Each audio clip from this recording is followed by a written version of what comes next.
Hey, what's going on everybody? Ginger on Wheels here again. Today I am back. It's been a while since we've seen each other. Got a new sprained thumb thanks to the monster off-road. But we're back today with the Inokim Light 2 scooter. I get to do an unboxing of that. I was really curious and I wanted to compare another entry-level scooter against this Ninebot MAX here. This is probably the best commuter scooter on the market, but I have nothing to compare it to. So thanks to Fluid Freeride and Julian and Peter down there in Miami, we get to unbox the Inokim Light 2 today and hopefully give it a little test ride around the neighborhood. And at the end of all my testing on that scooter, I'm gonna go ahead and do a comparison between that and the Ninebot MAX because I know after my review video, that's what we're all gonna be curious about. So stay tuned, we're gonna unbox the Inokim Light 2 and it should be a good time.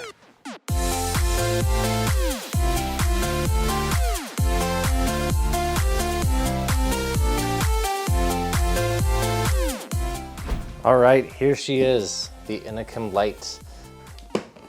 Let's go ahead and get the box open here. For the record, while we're unboxing here, the scooter has a top speed of 21 miles an hour, which is 3 or 4 miles an hour faster than the Ninebot MAX. It does have a lot less range though. It's looking like 10 or 5 miles less range off the battery. It's got a 10.4 amp hour LG battery. But it recharges in around the same time, 4 or 5 hours. So I'm assuming there's some sort of built-in fast charger here, but let's go ahead and get the box open and see what it looks like on the inside.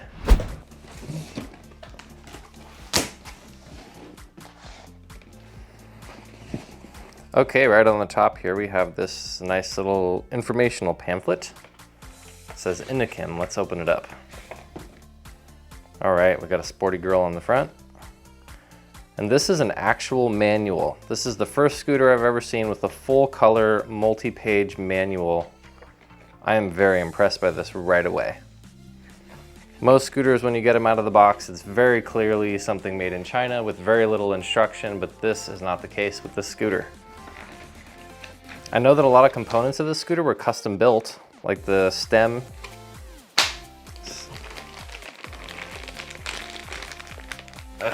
So I'm guessing the manual and documentation material is along there with some of the other custom made parts. We got a little tire pump that it comes with, very cool. Portable, very lightweight. It's made of plastic, so it could break, but feels pretty sturdy. Let's set that aside. On the top here, we also have the multi-tool. So it's just your basic, like 6 or 7 tool Allen key hex wrench. Okay, taking a piece of foam off the top. Bing, bang, boom. And inside, I see these awesome lime green cables. So let's pull the scooter out of the box, get the box out of the way, and boom. That's what it's gonna look like. Take that off. Okay, so the appeal of this scooter is that it's lightweight. It's faster than the Ninebot MAX. It's around the same dimensions. It does have the folding handlebars here, as you can see, they fold down the stem. The only thing you're sacrificing with this scooter is the range. This scooter has got 5 or 10 miles less range per battery. And of course, as you know, the Ginger on Wheels channel will give you an accurate representation of the range. I've already did the range testing on the Ninebot MAX. We got all 3 modes tested and that was about 27 miles tops. So really curious to test this thing. I see a unique display here on the corner. Let's unfold the scooter and see what it looks like unfolded. Let me get a close-up of this latching mechanism because it's pretty unique and I want to show you exactly what's going on here. Okay, so here is our latch and you'll see there's a little circular component here and there's a groove there. And as we fold the scooter upright and we push the handlebars forward, this circular thing will fall down into that groove. And then once the circular thing is down in the groove, we want to push this red thing forward to lock it in there. So what that looks like is, this is me pushing the handlebars forward.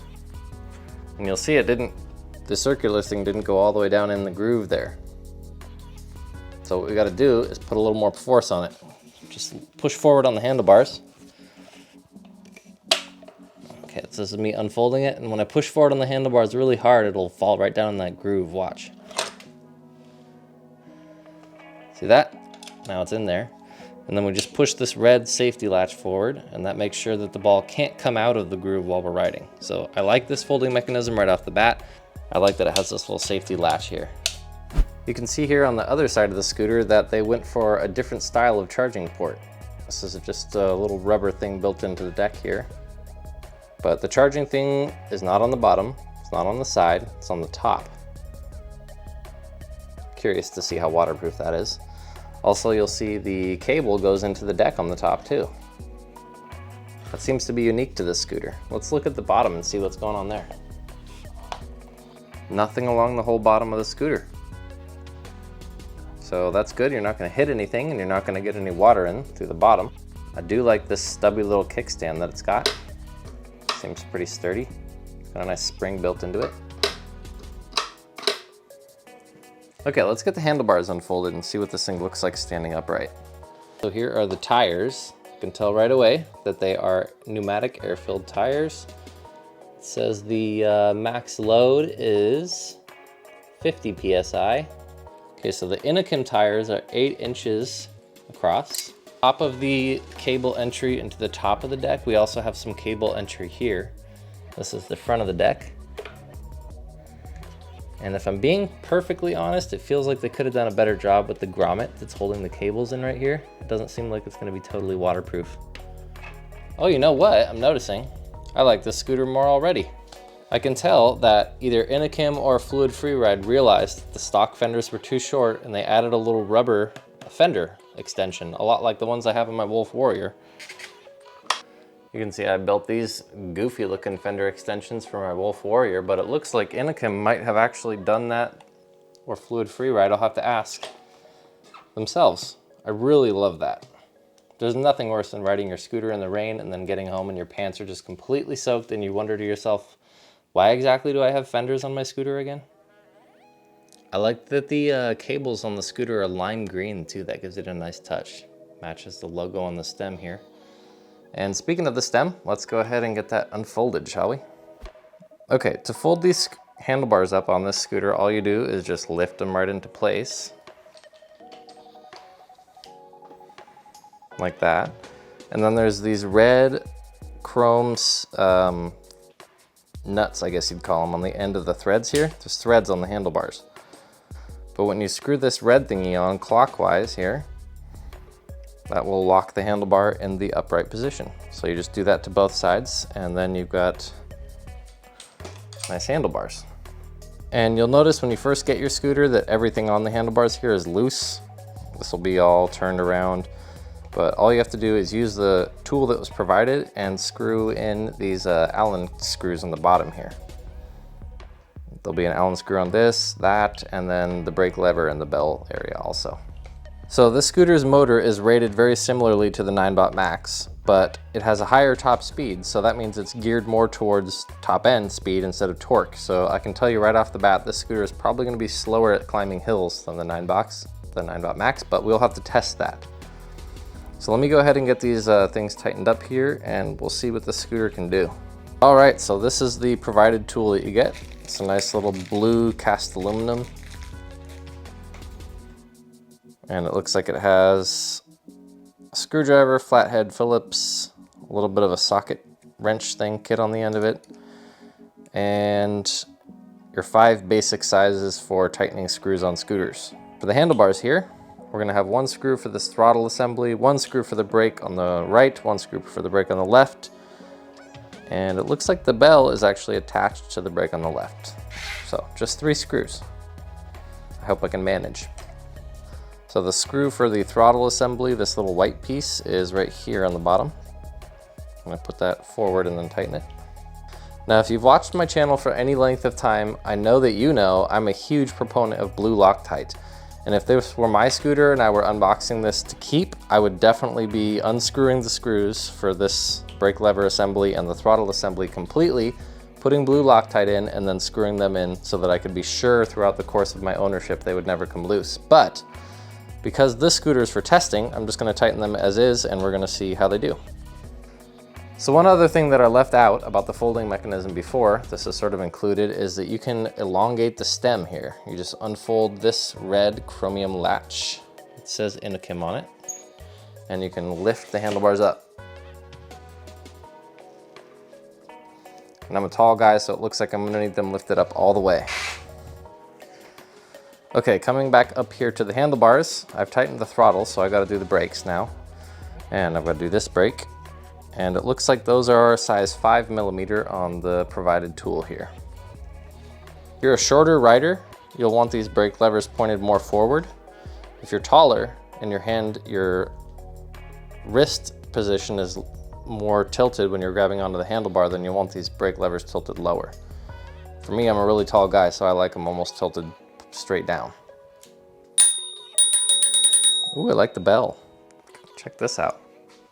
So on the left brake lever here, there's a little integrated bell, and there's no clicking or tapping. It just sort of snaps by itself with the built-in spring mechanism. You just pull it back and it rings.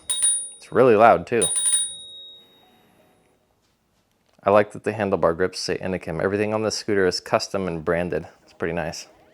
I've got no complaints with this folding handlebar stem mechanism they got here.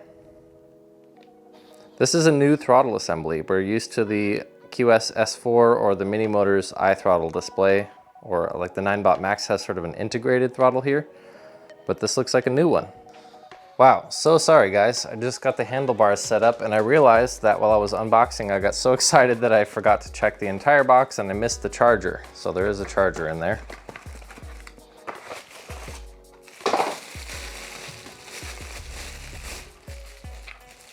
There we go.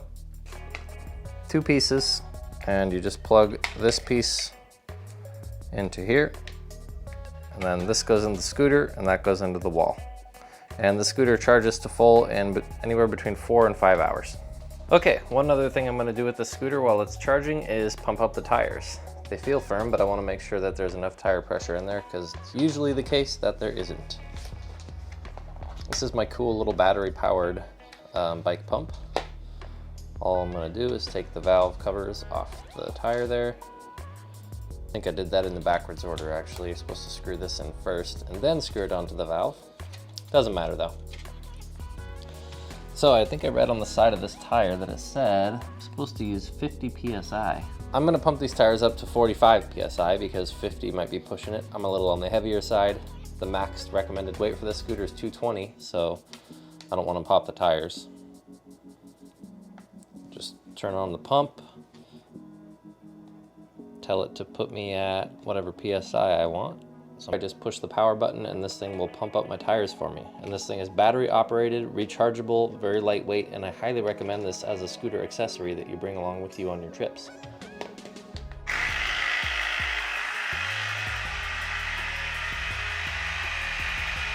Well, that was fast. Okay, we're at 45, so then we just unscrew this here. Is done charging here, so I can tell that because the light here is green, and I'm just gonna go ahead and unplug it and take it for a ride. All right, we are outside with the Inokim Light scooter, the Inokim Light 2, and my first impressions of it just driving from my house to here are that I really like it. It's super light and fun and zippy. It's considerably smaller compared to the Ninebot MAX, as you can see.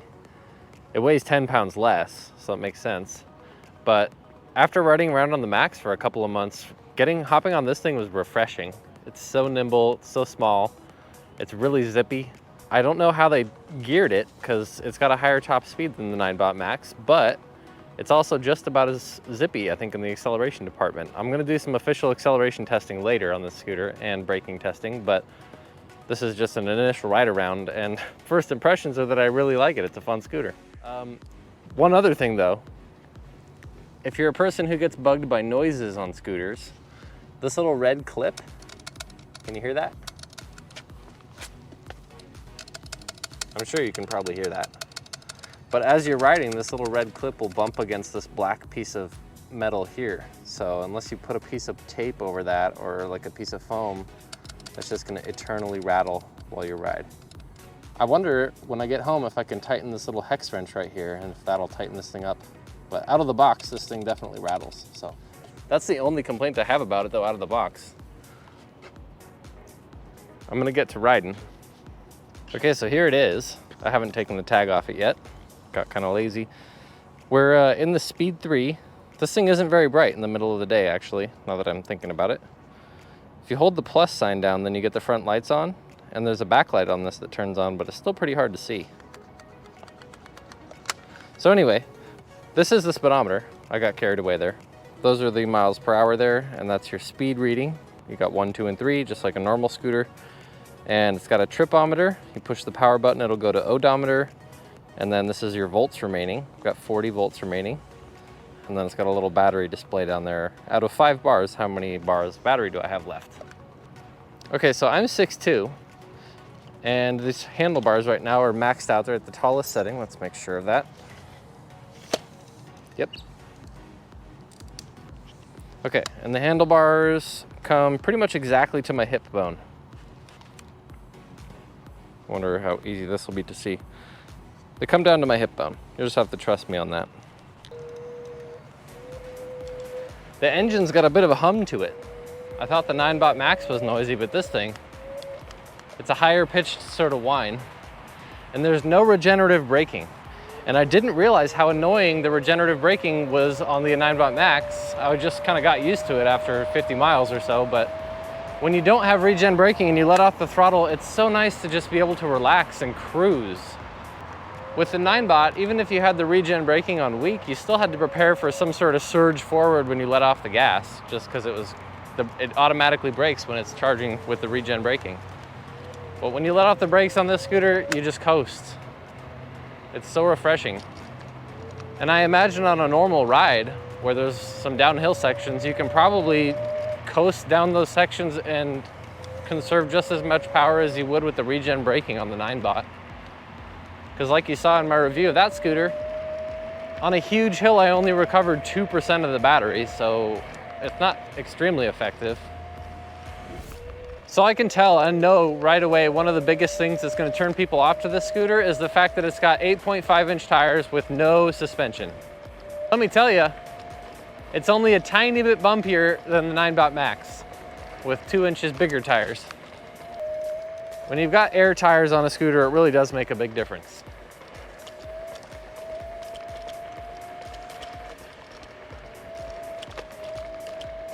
I'm really curious how fast this thing goes. With me on it, I'm 195 pounds, 6'2", so I'm not aerodynamic in the least bit. Ooh, this is a good hill climb test. I'm on a hill right now. Scooter slowed down to 9 miles an hour. If I had to guess, this is probably a 10% grade.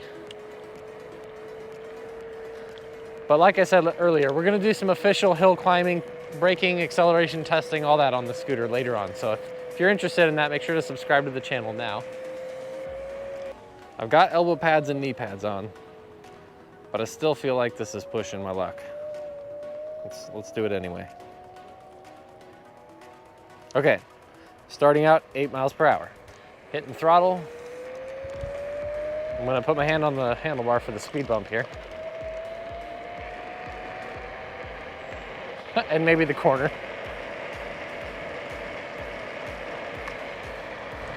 22.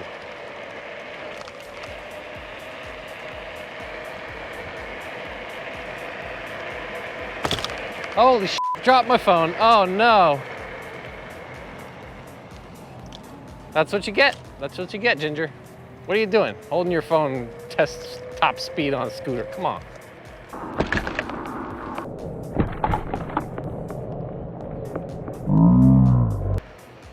All right, screen cracked. Let's take bets. Here it is. I can tell the cover popped right off. Oh, there's the phone itself. Oh, it did crack on the corner. No. Well, for science, I guess. I needed a new phone anyway, but not that bad. Still works fine. Little chip in the corner. The pen stay in. This is the important part, the S Pen. Yeah, we're all good. I can deal with the chip in the corner for science. Let's go down here and test out our bell, shall we? All right, let's see if they look when I come up.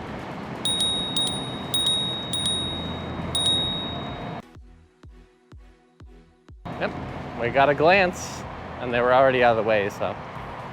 It works. Bell approved. Although it smells like poop. That lady probably farted, that's why she looked. I can tell just from these slow speed turns, just really quick turns on this gravel here, that these tires would not do well off-road, I don't think.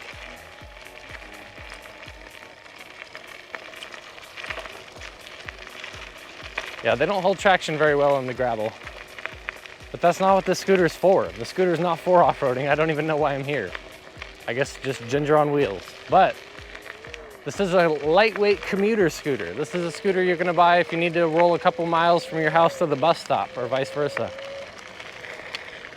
Or if you need to get from work to the bus stop, or from the bus stop to work, or you're just tired of walking to the trash can. Yes, yes, yes. Much happier on the pavement. Much quicker too.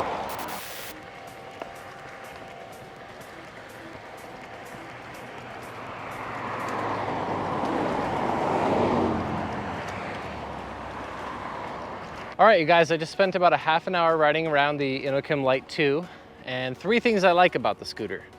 It's lightweight, which means it's really fast and zippy. And 2, the speed. It actually goes 21 miles an hour. I didn't think I'd be able to get it up that fast because I'm kind of fat. I'm like 195 pounds, 6'2". I'm not a small person by any means. I had the handlebars totally maxed out on height there, and I still got up to the max speed. As you saw, I got up to above the max speed downhill, which means it's not electronically limited, but I did break my phone, so small trade-off there. Another thing I really like about the scooter, as stupid as it may seem, is the bell. It's really easy to use. It's like, it's convenient to get to with your thumb, and it's loud. People notice it, so they did a good job on that. 3 things I don't like about the scooter out of the box. 1, the little red latch piece, it rattles against the frame when you're going on bumps. And I don't know why they didn't just make the little protrusion off the latch frame made out of plastic, then it wouldn't rattle, but they didn't. So you have to wrap a little piece of tape around that if you don't want it to rattle when you're riding around. Annoying. 2, I don't like the fact that the display is so hard to see. I was excited to see this new sort of revolutionary type of display here, but it's really hard to see in the sunlight. And it's got brightness settings, but they don't do much. So good at night because it has a backlight when you turn the headlight on, but in the day, it's not gonna do you much good. It's kind of hard to see. Okay, and the 3rd thing I don't like is the cable assembly. Let's check that out together because I didn't really talk about that much while I was riding. But, so this is how the cables look when they're coming out of the front. It's very aesthetically pleasing. I like it generally. But if you lower the handlebars here, and I imagine most people are not going to be riding on the maximum height setting, look at the cables near the bottom. They come all the way out. And this cable, particularly, rubs right on the wheel. So if you're a shorter rider, you're going to have to do some finessing with zip ties to get this to not rub on the wheel there. That's sort of annoying. Looking at these cables too, these can come out of the deck far enough that they'll actually rub on the tire as well. So you got to make sure that they're tucked in the deck when you get the scooter. Not a huge fan of that. So yeah, the latch thing, the cables coming out, and the display being hard to see are my 3 biggest gripes about this thing. Everything else I'm pretty impressed with, I'm not gonna lie. It's really lightweight, the acceleration's nice, it's adjustable, it's completely foldable down into a tiny little piece. I imagine it'd be really fun, like easy to commute with. It's got these custom little fenders on the back that flare out. It's got the custom rubber fender on the front. The latching mechanism has this extra piece to secure the latch in so you can be sure you're not gonna die.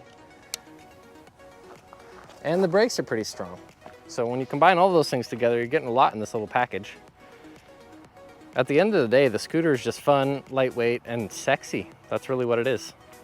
It's got that sex appeal.